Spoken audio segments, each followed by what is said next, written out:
मूरत प्रभु तारी रे।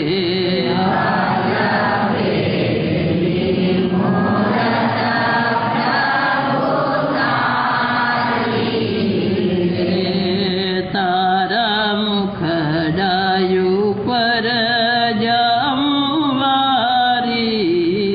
रे।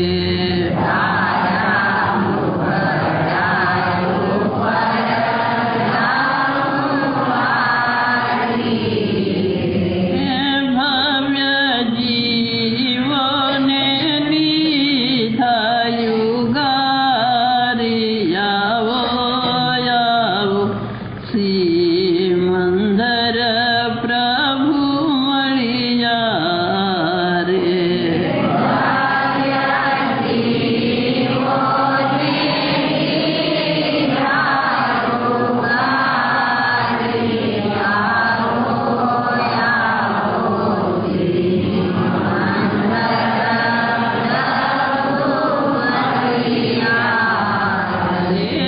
भव्य जीवने निधायु गारी यावो यावो श्री मंदर प्रभु मणिया रे।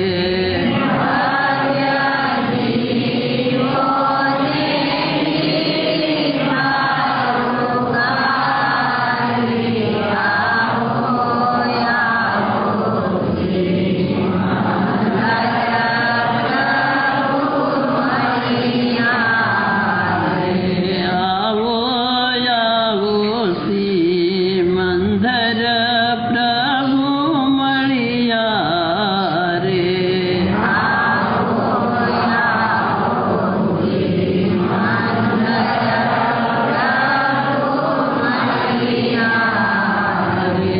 मारा मन न मनोरथ पड़िया यावो यावो श्री मंदर प्रभु मणिया रे।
संसारी जीवना भाव मरणो टाळवा करुणा करी।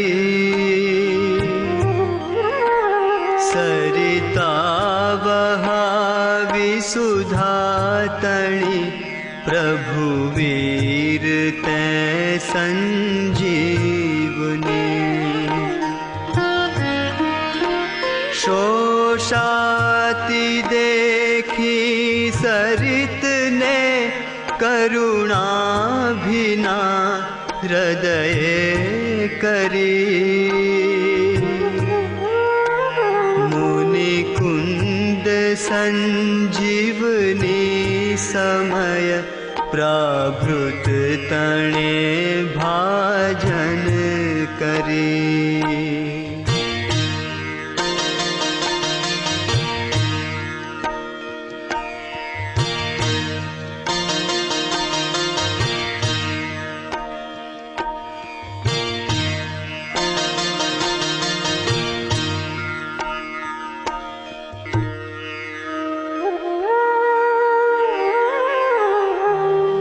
कुंद कुंद रचूं शास्त्र, साथिया अमृते पुर्या। ग्रंथाधिराज तारामा, भावो ब्रह्मांड ना भर्या।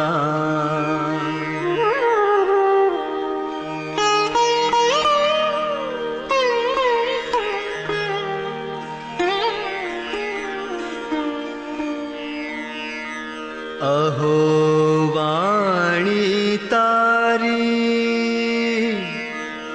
प्रशमरस भावे नितरती। मुमुक्षु ने पाती, अमृत रस अंजलि भरी भरी। अनादिनी मूर्छा, विशतणी त्वराथी उतरती। विभावेथी थंभी, स्वरूप भणी दौड़े परिणति।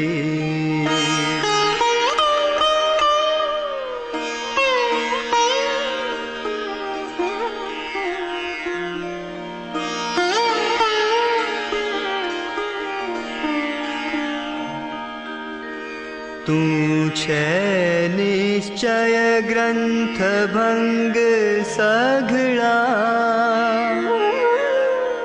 व्यवहार ना भेदवा। तू प्रज्ञा छीणी ज्ञान ने उदयनी। संधि सहु छेदवा। साथी साधक नो तु भानु जगत नो। संदेश महावीर नो। विसामो भव क्लांत ना हृदयनो। तू पंथ मुक्ति तणो।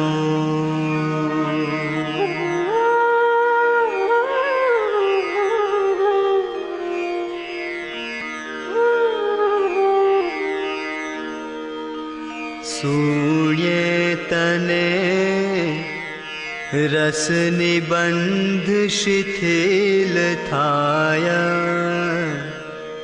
जाने तने हृदय ज्ञानी तना जनाया।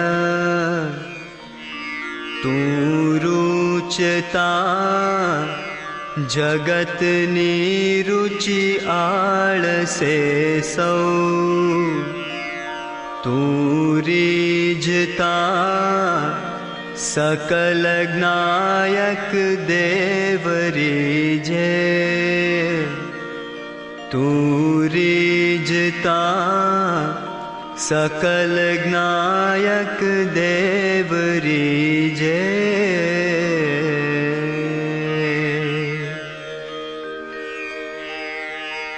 बनावूं पत्र कुंदन ना, रत्नों ना अक्षरों लखी। तथापि कुंद सूत्रों ना, अंकाए मूल्य ना कदी।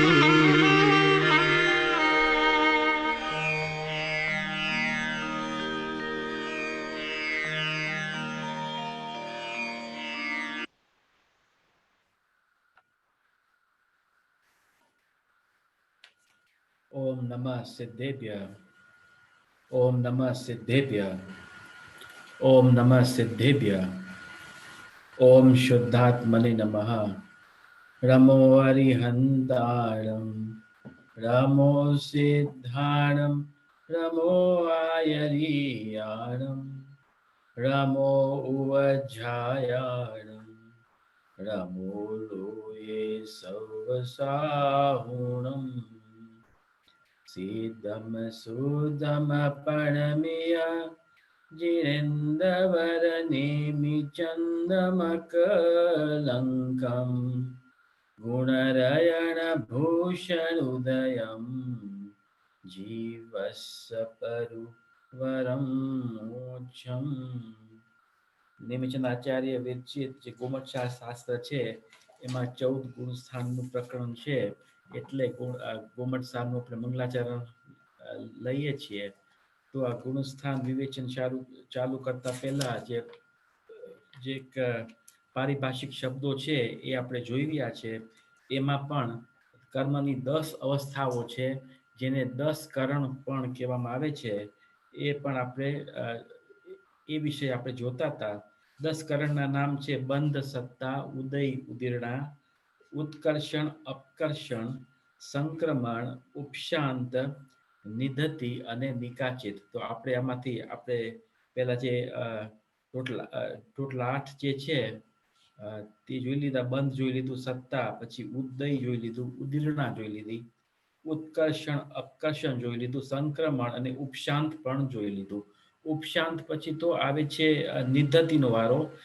અહીં ઉપશાંત પછી ઉપશમ લીધું છે, કારણ કે બંને આમ સિમિલર નામના છે અને કન્ફ્યુઝન પણ બહુ થાય. ઉપશાંત કોને કહેવો, ઉપશમ કોને કહેવું, એટલે અહીં ઉપશાંત પછી ઉપશમની ડેફિનેશન દીધી છે. ઉપશાંત તો બહુ શાસ્ત્રોમાં બહુ ઉલ્લેખ નથી આવતો, પણ ઉપશમ જે વિધાન છે એ બહુ મહત્વપૂર્ણ છે અને સમજવામાં પણ થોડોક ઉપયોગ એકાગ્ર ચિત્તથી સાંભળજો તો સમજાશે, કારણ કે જરાક ડિફિકલ્ટ પણ છે, પણ આમ સમજાય એવું છે. એકાગ્ર મન રાખીને સમજશો તો સમજાય એવું પણ છે. તો આપણે વિષય ચાલુ કરીએ.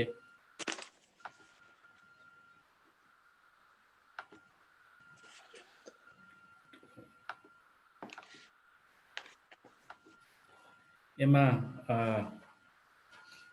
પાનું છે સેકન્ડ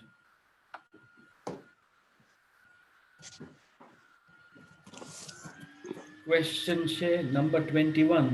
ઉપશમ કોને કહે છે? ફરીથી આપણે લઈએ. ઉપશમ કોને કહે છે? તો આત્મામાં કર્મની નિજ શક્તિનું કારણવશ પ્રગટ ન થવું ઉપશમ છે. શું કે છે? સાદી પરિભાષા એમ છે કે જે આત્મા જે પોતાના જે નિજ આત્મા જે છે એની નિજ શક્તિથી, એટલે એમાં વિતરાગતા વધી છે, વિશુદ્ધિ વધી છે. એને કારણે શું થાય છે? તો કર્મની જે નિજ શક્તિ છે, જે કર્મ ફળ દેવાનું હતું પણ ફળ નથી દેતું, કારણ કે પોતાના આત્માના પરિણામથી એ નિજ શક્તિ રોકાઈ જાય છે, દબાઈ જાય છે. એને ઉપશમ કહેવામાં આવે છે. ફરીથી જો, આત્માના કર્મની નિજ શક્તિનું કારણવશ પ્રગટ ન થવું ઉપશમ છે.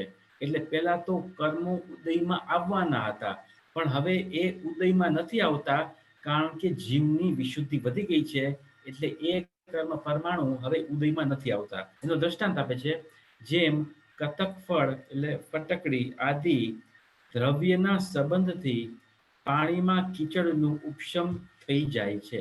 શું કહે છે કે જેમ મેલું પાણી હોય તો કતકફળી નાખીએ તો મેલ નીચે બેસી જાય છે, એટલે મેલ ઉપશમને પામે છે. એવી જ રીતે કર્મોની જે શક્તિ હતી, જે ફળ દેવાની શક્તિ હતી, એ પ્રગટ ન થઈ, એને ઉપશમ કહેવામાં આવે છે. આ સૌથી સાદી ભાષા છે, બહુ સ્થૂળ ભાષા છે. આગળ જો શું કે છે આગળ. પરિણામોની વિશુદ્ધતાથી કર્મોની શક્તિનું અનુદ્ભૂત રહેવું અર્થાત પ્રગટ ન થવું ઉપશમ છે. એ જ વાત છે ફરીથી, કે પોતાના પરિણામની વિશુદ્ધિથી શું થાય છે? કર્મની શક્તિનું અનુદ્ભૂત એટલે પ્રગટ ન થવું. શક્તિ પહેલા તો જીવના પરિણામ ન હોત તો કર્મોની શક્તિ પ્રગટ થાત અને ફળ દેત, પણ શું થાય છે કે પોતાના વિશુદ્ધતાથી એ કર્મોની શક્તિ દબાઈ ગઈ છે એને ઉપશમ કહેવામાં આવે છે. આગળ આટલી વાત સમજાણી ને તો આગળ વધીએ. આ બહુ બેસિક છે, આ તો ઉપશમની પરિભાષા, પણ આ કમ્પ્લીટ ઉપશમની પરિભાષા નથી. આ બહુ સ્થૂળ, જેમ આપણે છોકરાઓને શીખવાડીએ એવી રીતે બહુ સ્થૂળ પરિભાષા છે. આગળ જોજો એનું વિસ્તાર, વિશેષ વિસ્તાર આવશે. ઉપશમ માત્ર દર્શન મોહનીય તથા ચારિત્ર મોહનીયમાં થાય છે. ઉપશમ જે છે, મૂળ કર્મો કેટલા છે? ટોટલ 8 છે. જ્ઞાનાવરણ, દર્શનાવરણ, વેદનીય, મોહનીય આદિ ટોટલ 8 છે. એમાંથી ઉપશમ કોનો થાય છે? તો માત્ર મોહનીયનો થાય છે, મોહનીય કર્મનો થાય છે. એમાં દર્શન મોહનીયનો પણ ઉપશમ થાય છે અને ચારિત્ર મોહનીયનો પણ ઉપશમ થાય છે. બાકીના જે 7 કર્મો છે એનો ઉપશમ નથી થતો. આપણે જોયું હતું ઉપશાંતમાં તેનો ઉપશાંત શેનો થાય છે? તો 8 કર્મોનો ઉપશાંત તો થાય છે, પણ ઉપશમ છે માત્ર મોહનીય કર્મનો જ ઉપશમ થાય છે. અન્ય 7 કર્મોનો ઉપશમ નથી થતો. બરાબર, આગળ વધીએ. કર્મોની 10 અવસ્થાઓમાં ઉપશમકરણ નથી. એટલે કર્મની 10 અવસ્થાઓમાં ઉપશાંત તો છે, નંબર 8માં ઉપશાંત તો છે, પણ ઉપશમ આ 10 કરણમાં નથી, એમ અહીં કહે છે. આગળ બીજો પોઈન્ટ, પ્રશસ્ત અપ્રશસ્ત ભેદ ઉપશાંતના નથી. એટલે ઉપશમ છે એના 2 સબ ડિવિઝન્સ છે, 2 પેટા ભેદ છે. એક તો પ્રશસ્ત ઉપશમ છે, બીજું અપ્રશસ્ત ઉપશમ છે. પણ આ જે પ્રશસ્ત ઉપશમ અને અપ્રશસ્તના ભેદ છે એ ઉપશમમાં જ પડે છે, ઉપશાંતમાં નથી પડતા, એમ કે છે.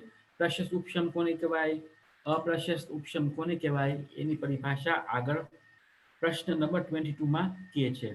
આટલી વાત સમજવા આવી કે ઉપશમ કોને કહે છે? એ કોઈને પ્રશ્ન છે? બોલો. શીતલ, ફરીથી કર. ફરીથી કરું? હા, નવા એ હોય ને કોઈ. હા, ફરીથી જ કીધું તો ઉપશમ તો. આઈ નો. ઉપશમ એટલે કે ઉપશમ એટલે જીવના વિશુદ્ધિથી, વિતરાગતાથી શું થાય છે? કર્મોની જે શક્તિ હતી પહેલા તો ફળ દેવાની હતી, પણ જીવના વિશુદ્ધ પરિણામથી એ કર્મોની શક્તિ શું થાય છે? દબાઈ જાય છે, હણાઈ જાય છે. એને ઉપશમ કહેવામાં આવે છે. એમ જેમ કે આપણે દૂધ મૂક્યું હોય ને હમણાં ઉભરવાનું હોય તો આપણે ગેસ ટર્ન ડાઉન કરી નાખીએ તો ઉભરાતું નથી, એમની શક્તિ હણાઈ ગઈ. એવી જ રીતે જીવની વિશુદ્ધિ છે તો કર્મનું ફળ દેવાનું હતું, પણ એમની શક્તિ હણાઈ ગઈ એટલે એ એનું ફળ નથી દઈ શકતું. એને ઉપશમ કહેવામાં આવે છે. ઉપશમના 2 પ્રકાર છે, એક પ્રશસ્ત ઉપશમ છે અને એક અપ્રશસ્ત ઉપશમ છે. જો આ જરાક અઘરું છે સમજવા માટે, પણ ધ્યાનથી સાંભળશો તો સમજાય એવું છે. જો વાંચીએ આપણે. પ્રશસ્ત ઉપશમ કોને કહેવાય છે? અધકરણ આદિ દ્વારા ઉપશમ વિધાનથી અનંતાનુબંધી ચતુષ્ટય વગર મોહનીય કર્મની જે ઉપશમતા થાય છે તેને પ્રશસ્ત ઉપશમ અથવા અંતરકરણરૂપ ઉપશમ પણ કહેવાય છે. શું સમજ્યામાં? કાંઈ નહીં સમજ્યા ને? જો આ પરિભાષા અઘરી છે, આપણે આપણી રીતે પહેલા સમજી લઈએ, પછી પાછું ફરીથી આ પેરેગ્રાફ વાંચશું તો સમજવામાં આવશે. ફરીથી વાંચી લો એકવાર, પછી આપણી રીતે આપણે સમજશું. જો એટલે શું કે છે? અધકરણ આદિ દ્વારા ઉપશમ વિધાનથી અનંતાનુબંધી ચતુષ્ટય વગર મોહનીય કર્મની જે ઉપશમતા થાય છે તેને પ્રશસ્ત ઉપશમ અથવા અંતરકરણરૂપ ઉપશમ પણ કહેવાય છે. શું કહેવા માંગે છે? પ્રશસ્ત ઉપશમ કોને કહે છે? તો જ્યારે જીવ સમ્યક દર્શન પામે છે, પહેલી વાર જ્યારે જીવ સમ્યક દર્શન પામે છે તો એમને કયું સમ્યક દર્શન હોય છે? તો પ્રથમોપશમ સમ્યક દર્શન હોય છે. એટલે ઉપશમ સમ્યક દર્શન એમને હોય છે. જે અનાદિ મિથ્યા દ્રષ્ટિ જીવ છે એમને પહેલી વાર સમ્યક દર્શન થાય છે, એને ઉપશમ કરીને જ સમ્યક દર્શન થાય છે. તો એમાં આપણે જોઈએ તો દર્શન મોહનીય છે એટલે જે મિથ્યાત્વમાં કયા કર્મો નડે છે? પહેલા તો એ સમજવું જરૂરી છે. મિથ્યાત્વમાં એ સમ્યક દર્શનને બાધક કયા કર્મો છે કે જેથી સમ્યક દર્શન નથી થતું? તો દર્શન મોહ દર્શન મોહનીય હા, એકલું દર્શન મોહનીય નથી. ચારિત્ર દર્શન મોહ. મોહનીય નથી. અનંતાનું ચારિત્ર બંધીરું મોહ જો ના દર્શન મોહનીય સમ્યક્ત્વ મિથ્યાત્વ સમ્યક્ત્વ મૌનીય ને સમ્યક્ત્વ હા, પણ જો મોહનીયના 3 ભેદ છે. મિથ્યાત્વ છે, સમ્યક મિથ્યાત્વ છે અને સમ્યક્ત્વ છે. બરાબર? એમાંથી આ 3 માંથી તેના કારણથી સમ્યક દર્શનને બાધા પહોંચે છે, એટલે સમ્યક દર્શન પ્રાપ્ત નથી થતું. તો સમ્યક મિથ્યાત્વ. પ્રકૃતિ હશે, મિથ્યાત્વ હા, મિથ્યાત્વથી. કારણ કે મિથ્યાત્વ હશે તો સમ્યક દર્શન નહીં થાય. સમ્યક પ્રકૃતિ હશે, એનો ઉદય હશે તો સૂક્ષ્મ સમ્યક દર્શન તો થશે. થશે. એમાં એ બાધા નથી. પણ આજે દર્શન મોહની 3 પ્રકૃતિઓમાં જે મિથ્યાત્વ કર્મ છે એ સમ્યક દર્શનને બાધક છે. એ નંબર 1. બરાબર? હવે ચારિત્ર મોહનીયમાં કઈ પ્રકૃતિઓ સમ્યક દર્શનને બાધક છે? અનંત અનુબંધી હા, અનંતાનુબંધી, ક્રોધ, માન, માયા અને લોભ. લોક. એટલે આ 5 પ્રકૃતિઓ છે સમ્યક દર્શનને બાધક છે. આ 5 પ્રકૃતિઓનો ઉદય ન આવે તો સમ્યક દર્શનની પ્રાપ્તિ થાય. બરાબર? એટલે અહીં જીવ સમ્યક દર્શન પામે છે. 12માં શું થાય છે? તો આ 5 કર્મોનો અનુદય થાય છે. આ 5 કર્મનો ઉદય નથી થતો, એને અનુદય કહેવામાં આવે છે. તો એ આપણે અહીં જોઈ રહ્યા છે. એટલે જ્યારે જીવ સમ્યક દર્શન પામે છે ત્યારે દર્શન મોહનીયમાં શું થાય છે અને ચારિત્ર મોહનીયમાં શું થાય છે એ આપણે અહીં જોઈ રહ્યા છે. તો દર્શન મોહનીનો જે ઉપશમ થાય છે એને પ્રશસ્ત ઉપશમ કહેવામાં આવે છે. ફરીથી, જે દર્શન મોહનીયનો ઉપશમ થાય છે એટલે દર્શન મોહનીયમાં મિથ્યાત્વ પ્રકૃતિ પહેલા તો ઉદયમાં આવવાની હતી, પણ જીવના વિશુદ્ધિથી શું થયું કે એ હવે ફળ દેવાને લાયક નથી, બહુ કમજોર થઈ ગયું છે, એટલે ફળ નથી દઈ શકતું. તો એને પ્રશસ્ત ઉપશમ કહેવામાં આવે છે. એક તો ઈ. બરાબર? અને બીજું છે ચારિત્ર મોહનીનો અનંતાનુબંધી, ક્રોધ, માન, માયા, લોભ. જીવના વિશુદ્ધ પરિણામથી અનંતાનુબંધી, ક્રોધ, માન, માયા કે લોભ એનો પણ અનુદય વર્તે છે. એ પણ ઉદયને પ્રાપ્ત થવા યોગ્ય નથી થઈ જતો, તો એને અપ્રશસ્ત ઉપશમ કહેવામાં આવે છે. પહેલા તો આટલું સમજી લ્યો કે દર્શન એટલે દર્શન મોહનીનો જે મિથ્યાત્વ પ્રકૃતિ છે એમાં શું છે? એમાં પ્રશસ્ત ઉપશમ છે અને અનંતાનુબંધીનું શું છે? અપ્રશસ્ત ઉપશમ છે. બરાબર? આટલું પેલા વાત ધ્યાનમાં રાખો, પછી આગળ વધીએ. હવે આપણે પાછી જો પરિભાષા વાંચીએ. સમ્યક દર્શન થાય તો કેવી રીતે થાય? તો આપણે જોયું તો વિસ્તારથી કે 5 લબ્ધિ પૂર્વક સમ્યક દર્શન થાય છે. બરાબર? તો અહીં એમ શું કે છે કે અધઃકરણ આદિ દ્વારા, અધઃકરણ આદિ એટલે શું? અધઃકરણ આદિ એટલે કે જીવના વિશેષ વિશુદ્ધ પરિણામ થાય છે, એને અધઃકરણ આદિ કહેવામાં આવે છે. તો અધઃકરણ આદિમાં આપણે કેટલા પરિણામ લેશું? કેટલા પરિણામ લેશું? કોઈને ખબર છે? બોલો. અંતઃકરણ, અપૂર્વકરણ અને અનિવૃત્તિકરણ. હા, 3 કરણ પરિણામ. એટલે આ 3 કરણ પરિણામ શું છે એ આપણે હમણાં નહીં જોઈએ, પછી જ્યારે એમનું ટર્ન આવશે ત્યારે પછીથી જોશું કે આ 3 પરિણામમાં શું થાય છે. પણ જીવના 3 વિશુદ્ધ પરિણામ થાય છે: અધઃપ્રવતકરણ, અપૂર્વકરણ અને અનિવૃત્તિકરણ. આ 3 કરણ પરિણામ થાય છે. અધઃપ્રવતકરણ, પછી અપૂર્વકરણ અને અનિવૃત્તિકરણ. આ 3 કરણ પરિણામ થાય છે.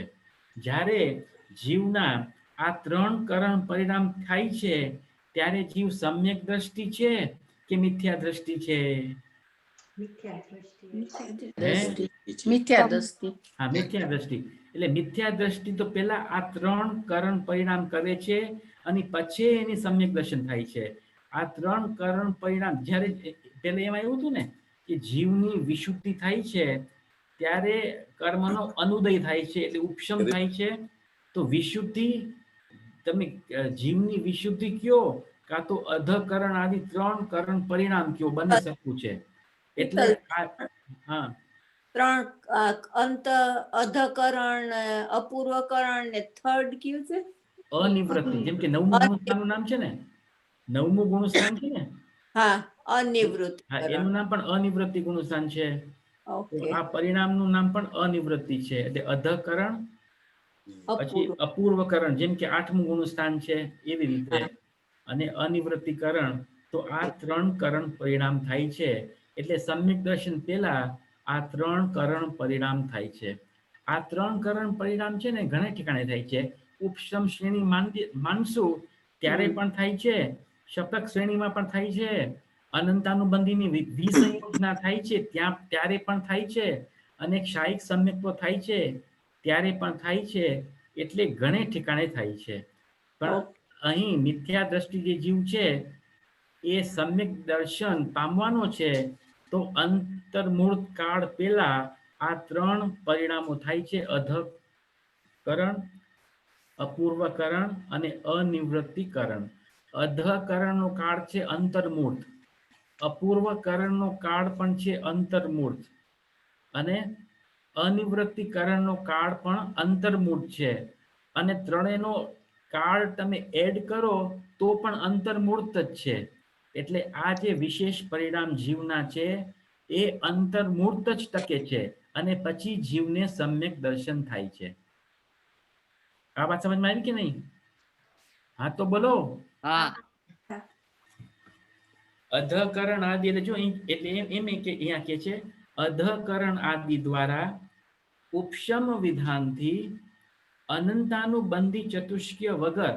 એટલે એમ બ્રેકેટમાં શું કે છે, અહીં આપણે અનંતાનુબંધી નથી જોવું, કારણ કે આપણે વાત કરવી છે પ્રશસ્ત ઉપશમની, કે જે શેમાં થાય છે, તો દર્શન મોહનીનો જે દર્શન મિથ્યાત્વ મોહ. પ્રકૃતિ હતી ને એમાં થાય છે. એટલે એમ કે જો અધકરણ આદિ દ્વારા ઉપશમ વિધાનથી અનંતાનુબંધી ચતુષ્ટય વગર. અનંતાનુબંધી ચતુષ્ટય એટલે શું? અનંતાનુબંધી ચતુષ્ટય એટલે શું? અનંતાનુબંધી ક્રોધ, માન, માયા, માયા, ક્રોધ માન માયા લોભ હા, બહુ સરસ. ક્રોધ, માન, માયા, લોભ. એટલે એનું તો પછી આપણે જોશું. એનું તો નેક્સ્ટ ક્વેશ્ચનમાં, જેને અપ્રશસ્ત ઉપશમ કોને કહે છે ત્યાં જોશું. હમણાં તો આપણે શું જોઈએ છે, તો મોહનીયની દર્શન મોહની પ્રકૃતિ જે મિથ્યાત્વ છે એનું જોઈએ છે. એનું પ્રોસેસ શું છે, તો એમ કે છે અધકરણ આદિ દ્વારા ઉપશમ વિધાનથી મોહનીય કર્મની જે ઉપશમતા થાય છે તેને પ્રશસ્ત ઉપશમ અથવા અંતરકરણરૂપ ઉપશમ પણ કહેવાય છે. એટલે જે મિથ્યાત્વ કર્મ છે એનો અનુદય થાય છે. પહેલા તો હર સમય મિથ્યાત્વ કર્મ ઉદયમાં આવતો હતો. જ્યારે જીવ મિથ્યા દ્રષ્ટિ હતો ત્યારે હર સમય મિથ્યાત્વ કર્મનો ઉદય આવતો હતો, એટલે જીવ મિથ્યા દ્રષ્ટિ થતો હતો. પણ હવે શું થાય છે કે મિથ્યાત્વ કર્મોનો અનુદય થાય છે. પહેલા ઉદયમાં આવવાનો હતો, હવે ઉદયમાં નથી આવતો. જ્યારે મિથ્યાત્વ કર્મ ઉદયમાં નથી આવતો તો જીવને શું થાય છે, બોલો? પ્રશસ્ત સમ્યક ઉપશમ. દર્શન. હા, પ્રથમ ઉપશમ સમ્યક દર્શન થાય છે. એટલે એ ઉદયમાં નથી આવતો. બોલો ચંદ્રકાંત, કોને બોલું છું? હા, આપણે આ અધકરણની જે વાત કરે છે, સમ્યક દર્શન પહેલા એને 3 અવસ્થા થાય છે. હા. તો એમાં સામે એના પરિણામ કેવી રીતના શું હોય છે, તો એ બતાવે છે કે આ 3 અવસ્થા છે. એટલે જ કીધું કે એની ડિટેલમાં નથી જવું હમણાં, કારણ કે બહુ એની ડિટેલમાં જાશું ને બીજા 2 કલાક નીકળી જશે ને, અડધા માણસો તો ભાગી જશે. Alright, not worry, thank you. હા, પણ બેસિકલી એટલા વિશુદ્ધ પરિણામ હોય, બરાબર?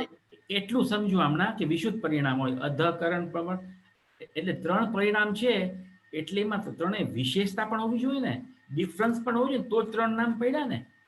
એટલે શું ડિફરન્સ છે પછી જોશું, ક્યારે ચાન્સ મળશે ત્યારે.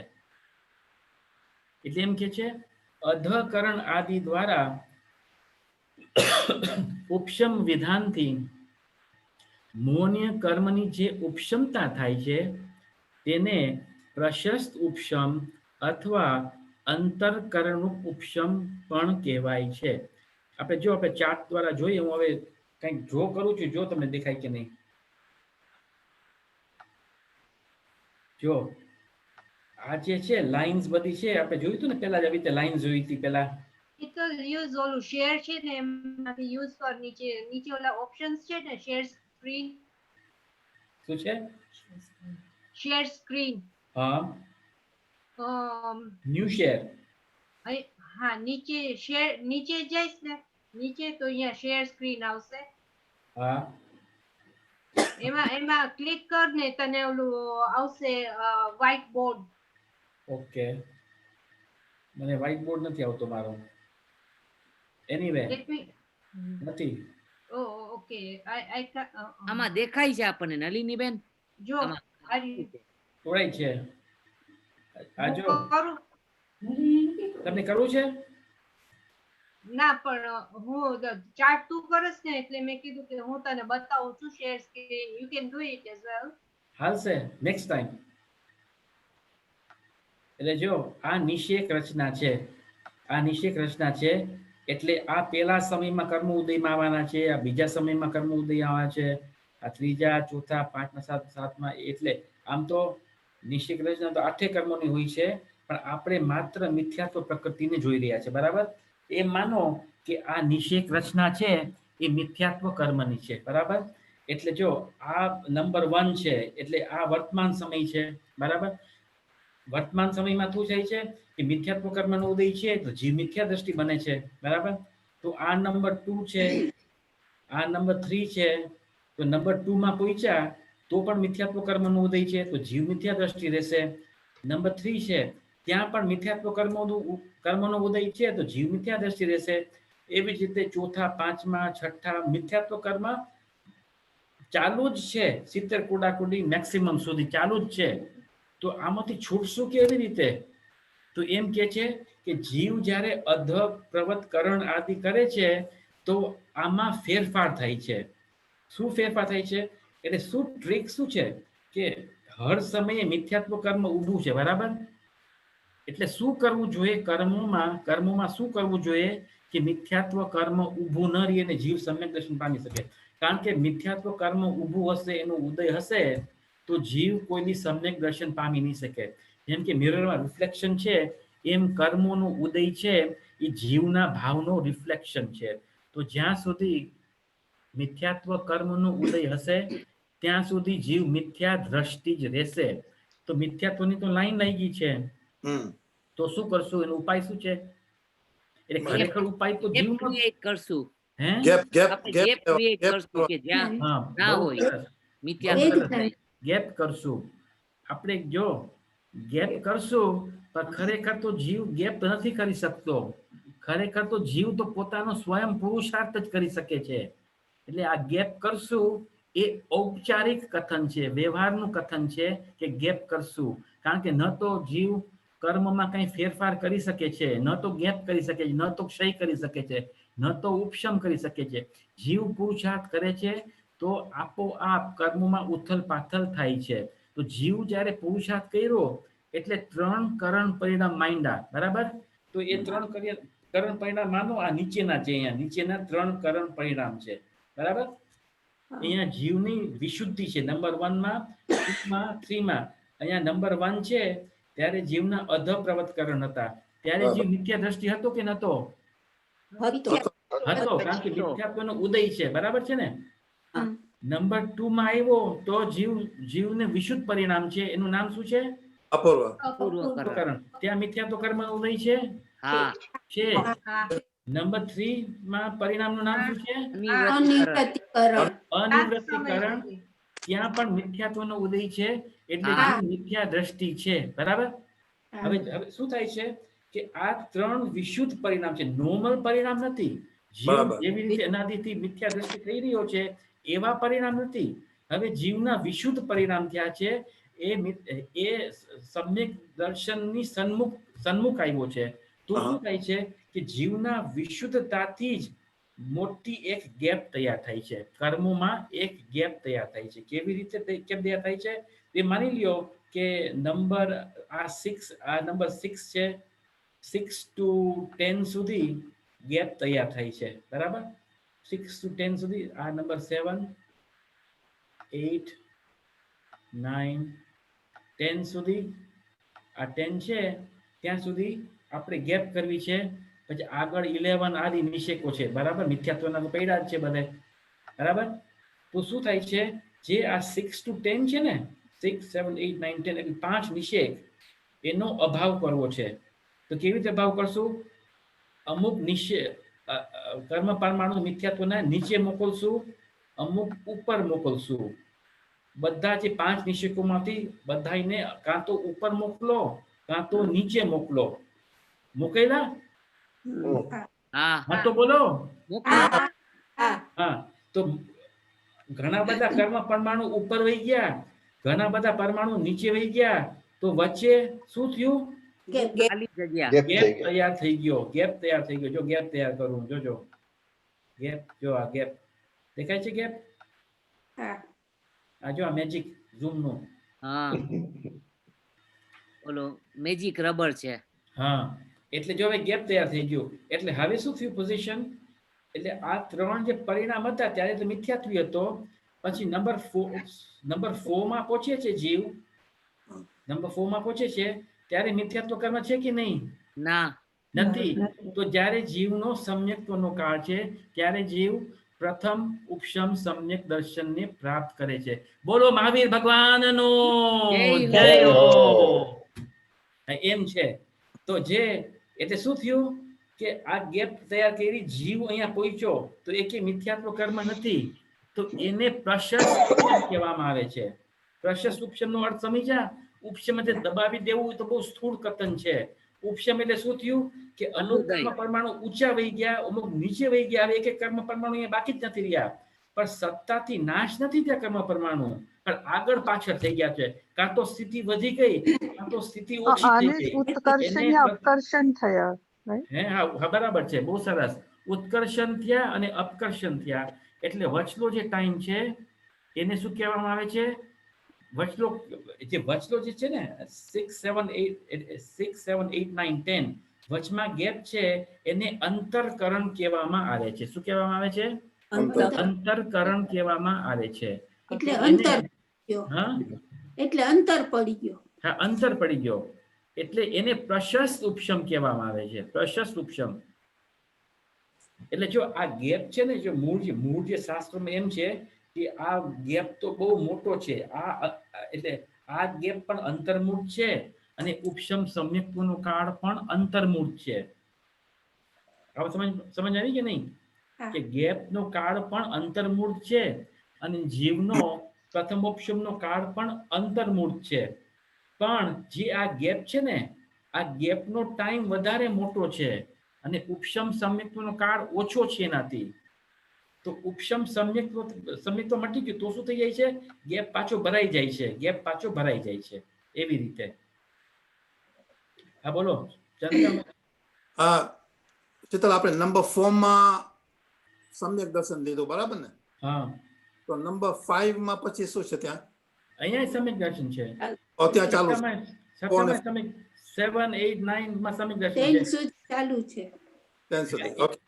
એટલે આ તો સ્થૂળ રીતે શાસ્ત્રોમાં તો એવું કથન છે કે 10 સુધી પણ ન પહોંચે. નંબર 8 માં છૂટી જાય સમ્યક દર્શન, પ્રથમ ઓપ્શન છૂટી જાય અને ગેપ પૂરો થઈ જાય. એટલે ગેપ પાછું ભરાઈ જાય પાછું. એવું કથન છે. ઓકે. એવું કથન છે શાસ્ત્રોમાં. તો આને પ્રથમ ઉપશમ સમ્યક્ત્વ કહેવામાં આવે છે. બરાબર? એટલે આ જે છે પ્રક્રિયા એ દર્શન મોહની મિથ્યાત્વ કર્મમાં જ થાય છે.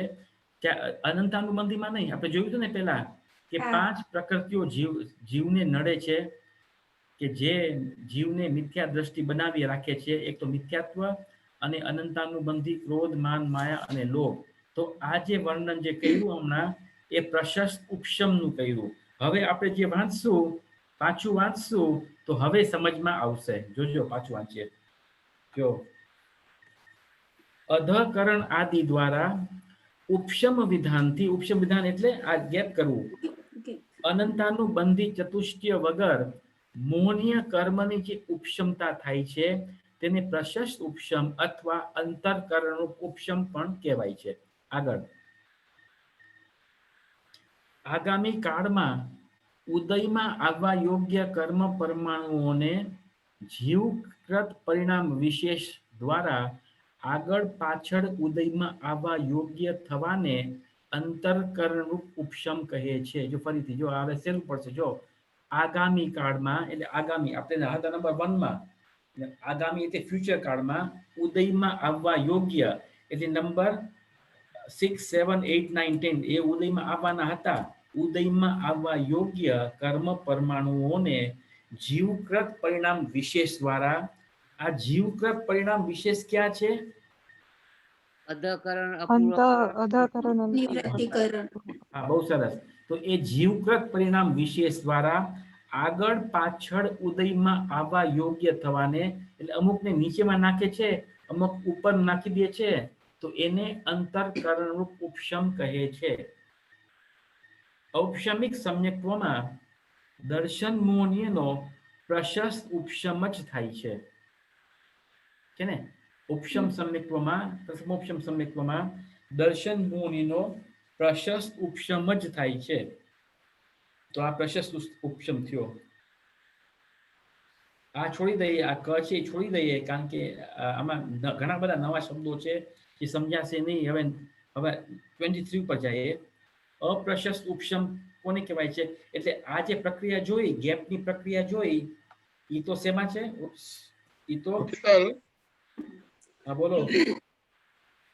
આપણે કીધું કે ચોથા, પાંચમા, છઠ્ઠા સમયે જે ઉપશમ થવાની જે છે, તો પેલું, બીજું, ત્રીજો સમય તો પસાર થઈ ગયો. હા, તો ભાઈ તો ઉપશમ જે ઓલો ગેપ છે એ તો પેલા ગેપ એક્ઝિસ્ટ થાય છે ને, કઈ જે પાંચમા સમય કે છઠ્ઠા સમય આવે છે એ સમયે ગેપ તૈયાર નથી થતું. ના ના, એટલે જે જ્યારે જીવ આ 3 કરણ પરિણામ કરે છે ને, એ 3 કરણ પરિણામના કાળમાં જ એ ગેપ તૈયાર થાય છે. હા, એ કહેવા માટે કે ચોથા, પાંચમા, છઠ્ઠા સમય પહોંચીએ ત્યારે બધાને ઓલું કર્મની આગા પાછા થવાનું નથી. ના ના, ત્યારે નથી. બરાબર છે, ત્યારે નથી. બરાબર છે. જ્યારે આ 3 કરણ પરિણામ માંડે છે ને, ત્યારે આ ગેપ થઈ જાય છે, કારણ કે એ પરિણામની વિશેષતા છે. એ કરણ પરિણામની એટલી વિશેષતા, એટલે જીવને એટલી વિશુદ્ધિ છે કે કર્મનું જે દર્શન મોહનીય કર્મ છે એને ઉપર ને નીચે મોકલી દે છે, જીવની વિશેષ પરિણામ દ્વારા. એવી રીતે તો આ દર્શન મોહનીયમાં થયું. હવે આ જે છે એ ચારિત્ર મોહની સંબંધી નથી વાત. ચારિત્ર મોહ એટલે અનંતાનુબંધી ક્રોધ, માન, માયા અને લોભ, એમ. તો હવે જો બ્રેકેટમાં કેમ ખાલી એમાં લખ્યું છે અનંતાનુબંધી ચતુષ્ટય વગર? કારણ કે આ જે પ્રશસ્ત વિધાન જે છે, પ્રશસ્ત ઉપશમ, એ અનંતાનુબંધીમાં નથી થતું, માત્ર દર્શન મોહનીયમાં જ થાય છે. નહીં, એટલે બ્રેકેટમાં મને સમજ ના પડી. એમ કીધું કે ઉપશમ વિધાનથી અનંતાનુબંધી ચતુષ્ટય વગર. હા, કારણ કે ઉપશમ દર્શન મોહમાં જ થાય છે, અનંતાનુબંધીમાં નથી થતું, એટલે. ઓ આઈ સી, એના વગર. હા, એના વગર. એટલે ચારિત્ર મોહનીમાં કઈ ફેરફાર નથી થતું ત્યાં. હે? ચારિત્ર મોહનીમાં કઈ ફેરફાર નથી થતું. હા, ત્યાં નથી થતું, કારણ કે ચારિત્ર મોહનીયમાં શું થાય છે? હા, ચારિત્ર મોહનીયમાં શું થાય છે? ચારિત્ર મોહનીયમાં અપ્રશસ્ત ઉપશમ થાય છે. અપ્રશસ્ત ઉપશમ થાય છે. આમ તો બંને સાથે થાય છે ને? સાથે જ થાય છે, પણ સમજાવવું કેવી રીતે? એક પછી બરાબર. હા, હવે જો અપ્રશસ્ત ઉપશમ અથવા સદઅવસ્થારૂપ ઉપશમ કોને કહે છે? એટલે કાં તો તમે અપ્રશસ્ત ઉપશમ પણ કહી શકો અને સદ અવસ્થારૂપ ઉપશમ પણ કહી શકો. બંને પર્યાયવાચી નામ છે, એક સરખા છે. કાં તો અપ્રશસ્ત ઉપશમ કયો, કાં તો સદ અવસ્થારૂપ ઉપશમ કયો, બંને એક જ વાત છે. તો અપ્રશસ્ત ઉપશમ કોને કહે છે? પેલા વાંચીએ આપણે. અપ્રશસ્ત ઉપશમનું બીજું નામ સદ અવસ્થા રૂપ ઉપશમ પણ છે. વર્તમાન સમયને છોડીને આગામી કાળમાં ઉદયમાં આવવા વાળા કર્મોનું સત્તામાં પડી રહેવું તેને સદ અવસ્થારૂપ ઉપશમ અથવા અપ્રશસ્ત ઉપશમ કહે છે. ઉદયનો અભાવ જ અપ્રશસ્ત ઉપશમ છે. શું કે છે? આપણે આપણી રીતે પહેલા સમજી લઈએ, પછી આપણે આ વાંચશું તો સમજ પડશે. જો પહેલા તો આપણે દર્શન મોહની અને નિષેકો જોયા હતા. હવે આપણે આ જે પાછા જ હું લાઈન ડ્રો કરું છું, એક મિનિટ. હવે પાછું હું નિષેક રચના દોરું છું, બરાબર? જો આ દેખાય છે? હા તો આ નિષેક રચના છે ને, હવે અનંતાનુબંધી ક્રોધમાન માયા લોભની છે, બરાબર? હા ચારિત્ર મુનિ. આ ચારિત્ર મૌની છે. તો આનો જ્યારે ઉદય છે ને, તો પણ જીવ સમ્યક દર્શનને પામી નથી શકતો, એ મિથ્યા દ્રષ્ટિ જ રહે છે, બરાબર? તો આનો પણ અભાવ કરવો પડશે, આનો ઉદયનો પણ અભાવ કરવો પડશે, બરાબર? તો એ કેવી રીતે કરશું આપણે? તો જો જેમ ગેપ તૈયાર થાય છે, એમ અહીં ચારિત્ર મોહમાં ગેપ તૈયાર નથી થતો, એને જ અપ્રશસ્ત ઉપશમ કહેવામાં આવે છે. તો શું થાય છે કે જો આપણે માની લ્યો કે અહીં દર્શન મોહનો ગેપ હતો, અહીં માની લ્યો કે અહીં ગેપ હતો, બરાબર છે? અહીં ગેપ હતો દર્શન મોહનો. તો જીવ અહીં સુધી પહોંચે છે, અહીં સુધી પહોંચે છે, આ ગેપમાં પહોંચે છે, અહીંથી માની લો ગેપ છે, તો આ ગેપમાં પહોંચે છે, તો અહીં ન તો દર્શન મોહિની છે અને આ અનંતાનું બંધી પણ નથી, બરાબર? તો એનું શું થાય છે? તો જીવના જ્યારે વિશેષ પરિણામિયા થયા હતા ને નીચે, અધપ્રવતકરણ, અપૂર્વકરણ, અનિવૃત્તિકરણ, ત્યારે અનંતાનુબંધીમાં શું થયું હતું કે એમને જ્યાં સ્થિત હતા, બધા નિષેકોમાં છે, બધામાં અનંતાનુબંધી તો પડ્યા જ છે, તો એ જ્યાં ને ત્યાં એમને રોકી રાખે છે, લોક કરી લે છે, એને નીચે નથી આવવા દેતા. કેમ કે જ્યારે જીવ અહીં પહોંચે છે અને એમને પ્રથમ ઉપશમ સમ્યક્ત થાય છે, કારણ કે અહીં દર્શન મોહનીનો નથી કાંઈ નિષેક, તો કદાચ એમ પણ થઈ શકે કે ઉપરથી ઉદયાવલીમાં પણ આવી શકે, પ્રથમ સમયમાં પણ આવી શકે. તો એ શું થશે? તો એ સમ્યક દર્શનને બગાડી નાખશે, હા કે ના? હા એટલે અપકર્ષણ નથી થતું એમ. અપકર્ષણ નહીં, ઉદય આવે છે, ઉદયાવલીમાં નથી આવતું. ઓકે, ઉદયાવલીમાં નથી આવતું. ઉદયાવલીમાં આવે એટલે નીચે આવે તો શું થશે? તો સમ્યક દર્શનને બગાડી નાખશે. પણ આપણે સમ્યક દર્શનને અંતર્મુખ સુધી તો ટકાવી જ રાખવું છે. તો શું કરશું કે જેટલા ઉપરના નિષેકોમાં પડ્યા છે ને અનંતાનુબંધી, એને તો આપણે લોક કરી દેશું. જેમ કે ઓલા Who Wants to Be a Millionaire ને જોઉં છો કે નહીં? અમુક પેલો આન્સર દે કે લોક કિયા જાય કે લોક કર દો, એમ. તો અહીં શું થાય છે? અનંતાનુબંધી બધા લોક થઈ જાય છે, એટલે નીચે નથી આવી શકતા. એક તો ઈ થાય છે, બરાબર? હવે જો બીજી વિશેષતા એ માની લ્યો કે આ ચોથા આપણે જોયું હતું કે 6 સમયથી સમ્યક દર્શન છે, 6 સમયમાં સમ્યક દર્શન ચાલુ છે, બરાબર? તો 7th-માં પણ નિષેક હતા, 7th-માં પણ અનંતાનુબંધીના નિષેક હતા. તો એનું શું થાય છે? તો એ જે અનંતાનુબંધી છે એનું સંક્રમણ થાય છે અને એ અન્ય ચારિત્ર મોહની પ્રકૃતિઓમાં કન્વર્ટ થઈ જાય છે. કારણ કે ચારિત્ર મોહની જે પ્રકૃતિઓ છે, એક તો અનંતાનુબંધી છે, અનંતાનું ક્રોધમાન માયા લોભ છે, પછી અપ્રત્યાખ્યાન ક્રોધમાન માયા લોભ છે, પ્રત્યાખ્યાન છે, સંજ્વલન છે. તો એ જે ઉપર જ નિષેકો પડ્યા છે અનંતાનુબંધી, પણ એ પોતા રૂપે ઉદયમાં નથી આવતા, તો કન્વર્ટ થઈને ઉદયમાં આવે છે. તો અનંતાનુબંધી ક્રોધ હતો તો એ અનંતાનુબંધી ક્રોધ હતો, તો એ અપ્રત્યાખ્યાન ક્રોધ થઈ અને ઉદયમાં આવે છે. તો અપ્રત્યાખ્યાન ક્રોધ થઈ અને ઉદયમાં આવે તો સમ્યક દર્શન બગડી જશે કે નહીં બગડી જાય? નહીં બગડે. તો એવી રીતે થાય છે.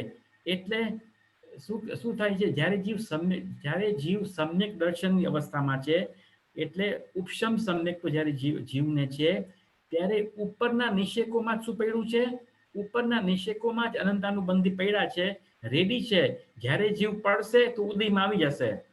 પણ જ્યારે જીવ પોતાનો પુરુષાર્થ ટકાવી રાખે છે, એટલે સમ્યક દર્શન ટકાવી રાખે છે, તો શું થાય છે? ઉપરનો જે અનંતાનુબંધી હતો એ અપ્રત્યાખ્યાન રૂપ થઈ જાય છે.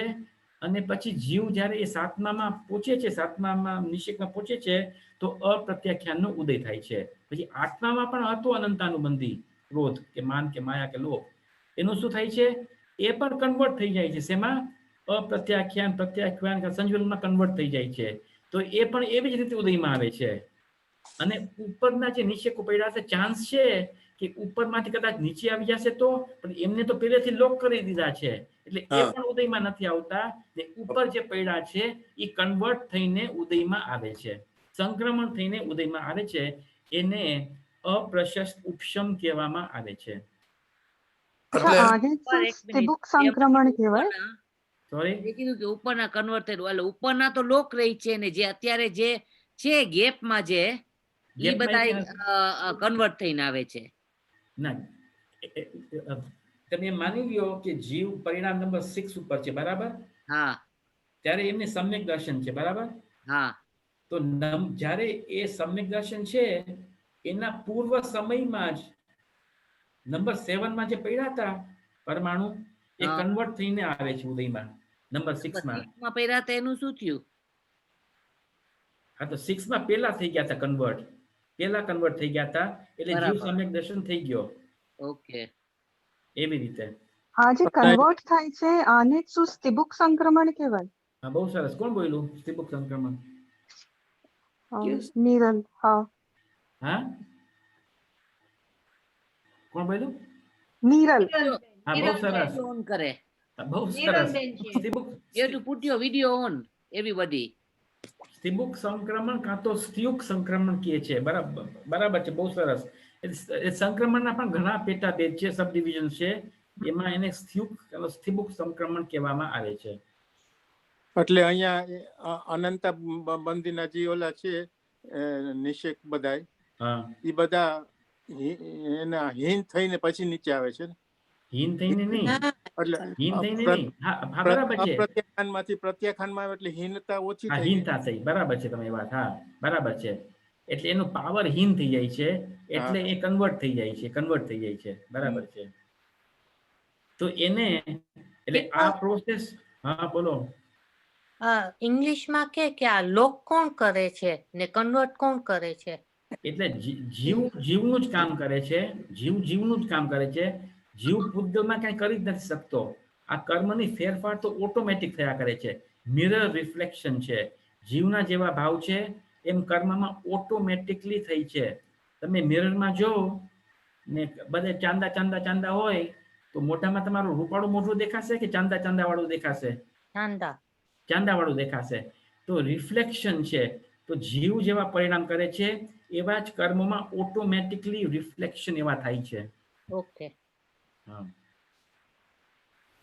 શીતલ, હા, આપણે આ જે 10 અવસ્થા છે એમાં જે અપ્રશસ્તની જે વાત અત્યારે ચાલે છે હા, એમાં સંક્રમણ દેખાય છે, બરાબર? હા, જે પ્રશસ્ત ઉપશમ છે હા. એમ અપકર્ષણ દેખાય છે. ઉપકર્ષ એટલે નીચે પણ આવે છે ને ઉપર પણ જાય છે, બંને આવે છે. તો બંને આવે છે, ઉત્કર્ષણ એન્ડ અપકર્ષણ. હા, ઓકે. હા. Yeah, just wanted to clarify કે આ 10 માંથી આ 3 ની રમત અત્યારે ચાલે છે. એટલે ખરેખર તો ઉપશમ જે છે ને એ 10 કરણમાં આવતું જ નથી. ઉપશાંત આવે છે, ઉપશમ નથી આવતું. ઓકે. હા. હા.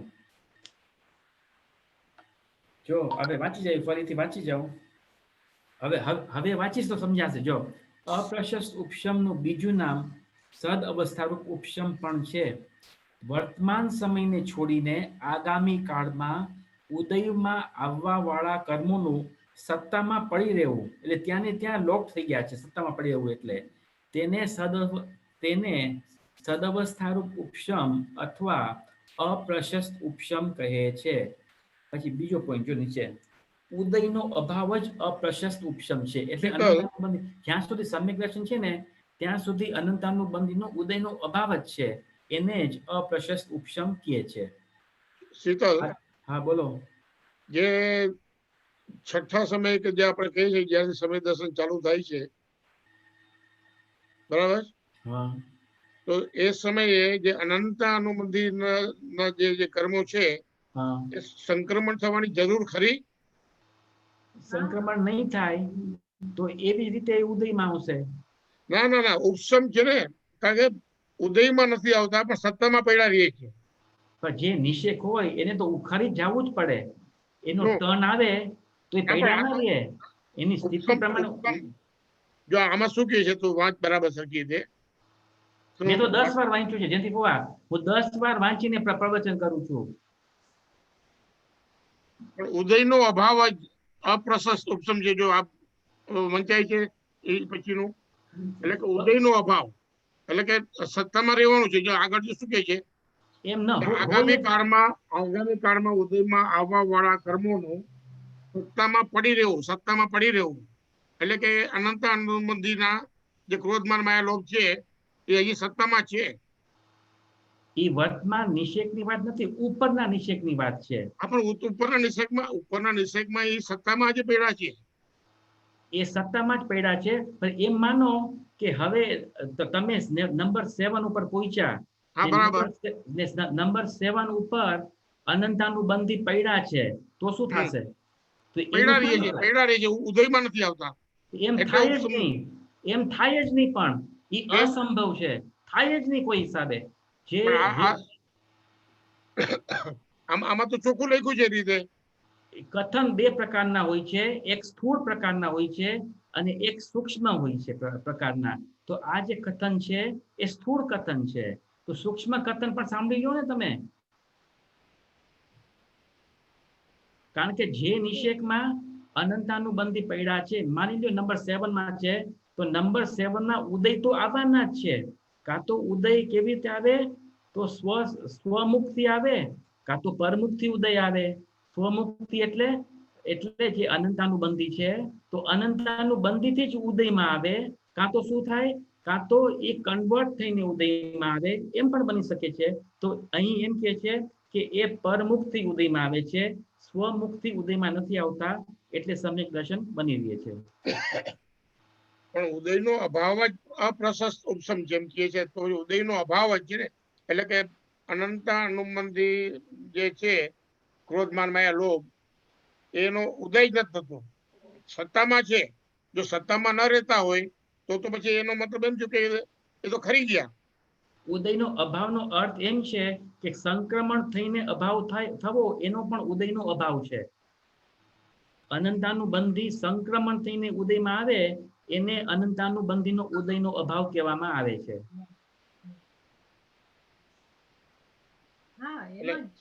પણ આમાં તો ક્યાંય લખ્યું નથી કે ઉદયનો અભાવ. એટલે તો સમજાવું છું, એટલે તો તમને સમજાવવા બેસું છું. કારણ કે તમે તમારી રીતે વાંચશો તો નહીં સમજમાં આવે, એટલે તો આટલું ખુલાસા થઈ રહ્યા છે. એ તો બરાબર છે, તું ખુલાસા કરે છે બરાબર છે. મારો કહેવાનો મતલબ એમ છે કે જે પ્રમાણે આમાં શબ્દો વાપરી રહ્યા છે એ પ્રમાણે ઉપસમ એટલે કે બેસી જવું, દબાઈ જવું. તમે શાસ્ત્રો કર્ણાનું યુગના મૂળ શાસ્ત્રો વાંચશો ને, એમાં ઉદયનો અભાવનો અર્થ એમ છે કે એ પોતાના રૂપે ઉદયમાં નથી આવતા, પણ કન્વર્ટ થઈને ઉદયમાં આવે છે, એને પણ ઉદયનો અભાવ કહેવામાં આવે છે. ગમે તે તમે વાંચશો કર્ણાનું યુગના શાસ્ત્રોમાં એવો અર્થ છે એનો. ઓકે, હા. તો આપણો પૂછો, આ ફરીથી લેશું, આ જો આ પ્રશસ્ત ને અપ્રશસ્ત નેક્સ્ટ ફ્રાઈડે થી. કોઈને પ્રશ્ન? સૂક્ષ્મ જે વ્યાખ્યા છે એ ક્યાંય લખી એવી રીતના રેફરન્સ છે ક્યાંય? ચારે બાજુ લખી છે, ચારે બાજુ લખી છે. ઓકે, હા, ઓકે. વાંચશો કે નહીં? ક્યાં લખી છે? ગોમટસાર છે, ધવલ છે, જય ધવલ છે, મહાધવલ છે. ગમે તે તમે કર્ણાનું યુગના શાસ્ત્ર ઉઠાવો, ગમે ત્યાં બધે છે ઠેકાણે. લબ્ધિસાર છે. હે ચંદ્રકાંત, તારે હિન્દી વાંચવું પડશે તો. હા, આવું જ થાય ઘરે કાલે. ચાલો, કોઈ પ્રશ્ન ન હોય તો પૂર્ણાવતી કરીએ. હે? હા, ચાલો. નિજ નિજ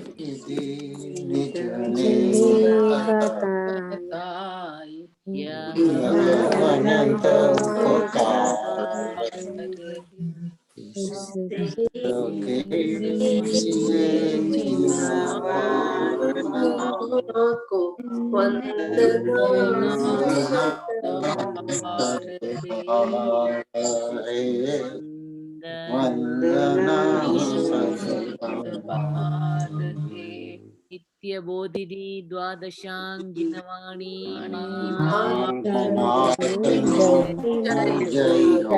आचार्य सर्वे मुनीन्द्र भगवान